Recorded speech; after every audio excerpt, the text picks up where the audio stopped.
నమస్తే. ఈ రోజు నుండి విద్యా సంవత్సరం అయితే ప్రారంభమైంది. సో ఈ విద్యా సంవత్సరం ప్రారంభమైన నేపథ్యంలో మనం ఒక ప్రభుత్వ పాఠశాలలో ఉన్నాం. సో ప్రభుత్వ పాఠశాల బెటరా, ప్రైవేట్ స్కూల్లో బెటరా, సో ప్రభుత్వ పాఠశాలలో ఎటువంటి ఫెసిలిటీస్ ఇస్తున్నాయని ఒక ఉపాధ్యాయుడు ఉన్నారు మనతో పాటు. సార్ నమస్తే సార్, మీ పేరు చెప్పండి, మీ క్యాడర్. శ్రీనివాస్, నేను ఆఫీస్ సబార్డినేట్. ఎలా ఉంది సార్? ఇప్పుడు మామూలుగా తల్లిదండ్రులు అయితే ఎక్కువ మొత్తం వాళ్ళ బడ్జెట్ లో ఎక్కువ మొత్తం వాళ్ళ పిల్లల చదువుకే కేటాయిస్తున్నారు. సో ఎక్కువ డబ్బులు ఖర్చు పెడుతున్నారు. సో కానీ ప్రైవేట్ లో ఎలా ఉంది విద్య, మన గవర్నమెంట్ స్కూల్లో ఎలా ఉంది, ఇక్కడ ఎటువంటి ఫెసిలిటీస్ ఇస్తున్నారు? ప్రైవేట్ కంటే గవర్నమెంట్ చాలా బాగున్నది. ఇప్పుడు ఉన్న స్పెషాలిటీలో అన్నిటికీ అవైలబుల్ ఉన్నది. కంప్యూటర్ కానీ, క్లాసెస్ కానీ, ఈ శిక్షణలో డిజిటల్ విద్యా బోధన చాలా బాగుంది. ఈ ప్రైవేటు విద్యా సంస్థల కంటే ఈ గవర్నమెంట్ స్కూల్లో చాలా బాగుంది. ఓకే, ఇప్పుడు అంటే వీళ్ళకు ఈ అల్పాహారం కావచ్చు, మధ్యాహ్న భోజనం కావచ్చు, యూనిఫామ్స్ కావచ్చు, గవర్నమెంట్ నుండి ఈ టెక్స్ట్ బుక్స్ కావచ్చు, ఎటువంటి ఫెసిలిటీస్ వస్తున్నాయి పిల్లలకు? టెక్స్ట్ బుక్స్ కానీ, ఈ యూనిఫామ్ కానీ, ఈ మధ్యాహ్న భోజనం కానీ, అల్పాహారం అన్ని సిస్టమేటిక్గా అన్ని క్వాలిటీ ఫుడ్తో నడిపిస్తున్నాం. అన్ని స్పెషాలిటీ ఉన్నాయి. బుక్స్ కూడా స్పెషాలిటీ, నోట్ బుక్స్ వచ్చేసినాయి. నోట్ బుక్స్ కూడా అది చేస్తారు. ఈ పిల్లలకు నోట్ బుక్స్ కూడా అందుబాటులోకి వచ్చినాయి ఈ సంవత్సరం. సో ఎట్లా అంటే పిల్లలు ఇప్పుడు మామూలుగా తల్లిదండ్రులు ఒక ప్రైవేట్ స్కూల్లో చదివించాలంటే ఒక ప్రెస్టేజ్ ఇష్యూగా చూసుకుంటారు. సో అక్కడ ఎడ్యుకేషన్ ఎలా ఉంటుంది, ఇక్కడ ఎడ్యుకేషన్ ఎలా ఉంటుంది? ప్రెస్టేజ్ ఇష్యూ తీసుకుంటే దానికి నష్టపోతాం. నష్టపోవడే. మనకు ఈ ప్రైవేటు స్కూల్ అన్నీ డబ్బులు గుంజే అటువంటి అది, కానీ గవర్నమెంట్ స్కూల్లో అటువంటి స్పెషాలిటీ ఉన్నది, అన్నిటికీ అవైలబుల్ ఉన్నది. అన్నిటి గురించి విద్యకు సంబంధించిన విద్య కూడా చాలా బాగున్నది.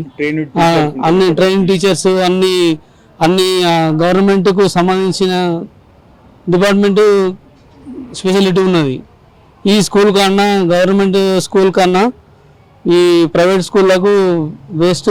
అది ఓన్లీ ఫీజులు గుంజి అడ్జస్ట్ చేసే వరకు వాళ్ళు ఈ ఒకరు పక్కింటి వాళ్ళు పంపిస్తారు, పక్కింటి వాళ్ళు అడ్జస్ట్ చేసే వరకు ఈ ప్రెస్టేజ్ ఇష్యూగా తీసుకుని చెప్పుకోవడానికే వాళ్ళు ఇక్కడికి మళ్ళీ గవర్నమెంట్ స్కూల్కి వస్తే ఒక్కడికొకటి రాదు. ఒకటికొకటి. ఇందాక ఒక స్టూడెంట్ తోటి మాట్లాడడం జరిగింది. ఇది వరకు ప్రైవేట్ లో ఉన్నప్పుడు స్కోరు చాలా తక్కువ ఉండే అంట. ఈ గవర్నమెంట్ లోకి వచ్చినాక నేనే క్లాస్ ఫస్ట్ అని చెప్తుంది. క్లాస్ ఫస్ట్ వచ్చింది ఆ గంగరాజ్ అనే అబ్బాయి, ఇప్పుడు స్కూల్ కే ఫస్ట్ వచ్చింది. ఓకే, అంటే పేరెంట్స్ కి చెప్పండి, ఎటువంటి సూచనలు ఇస్తారు మీరు ఈ విషయంలో?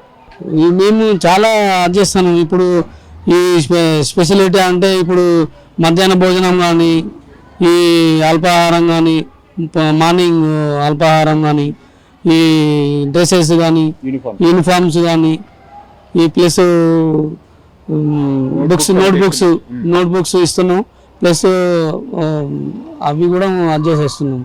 సో బెటర్ అంటారు. బెటర్ దీనికి ఈ ప్రైవేట్ కంటే ఈ గవర్నమెంట్ స్కూల్లో బెటర్. మేము చెప్పడం కాదు, చూసి వాళ్ళు వస్తారు. మేము ఏదో చెప్పి అడ్జస్ట్ చేసుకొని మేము వీధికి అడ్జేసి మీరు రారు అని చెప్పేసి ప్రతి ఒక్కరిని అడ్జేస్తే బడిపాట కార్యక్రమం. ఒకటి చెప్పండి సార్, ఇప్పుడు మీ చిన్నతనంలో సర్కారు బడి ఎలా ఉండే? ఇప్పుడు చాలా చేంజ్ వచ్చింది, గవర్నమెంట్ నుండి కూడా చాలా సపోర్ట్ వస్తుంది. మా చిన్నతనంలో మేము అడ్జేసినాయి. అప్పుడు అంత స్పెషాలిటీ లేకుండే.